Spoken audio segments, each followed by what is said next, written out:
vendors, it can be a stressful time selling a property. But more than that, it's a time when they need to know what's going on constantly. They need to be kept in the loop.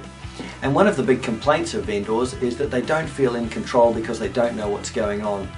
Now, you're in the thick of it, so you do know what's going on, but they're not necessarily always up to speed. So they often complain that they weren't kept enough informed about what was happening at each stage of the transaction. Let's avoid this right from the beginning. Let's set up a vendor communication plan openly and honestly with your vendors right at the beginning of the transaction. The way to do this is to use the template that's in the materials and sit down at that listing presentation, or if necessary at a meeting straight after the listing presentation within a day or so, and clear that with your vendor.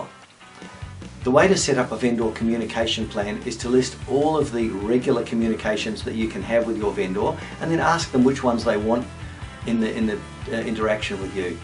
For instance, on a weekly routine while their property's on the market, you can call them on a Friday to make sure that the property is ready for an open for inspection on the Saturday. You can call them at 7:30 on a Saturday morning and make sure everything's still good and they're okay to go out at the time for the open. You can phone them after the open to tell them how many people came through, or maybe send them an SMS just to advise how many parties, how many interested, how many were neighbours. You can also phone them on Monday after you've made your calls to those people who went through the open for inspection. There's probably a written report that gets emailed to them on a Tuesday, for example. Then you're also talking to them when you get a specific offer or when you need to have an open inspection by appointment. If you go through each of these parts, and there are more of them as well, with the vendor and say, I can contact you at every one of those spots, it's likely that the vendor will say, that's fine, I don't need the Saturday morning call. I'm quite capable of getting my family out of the house in time for your open for inspection.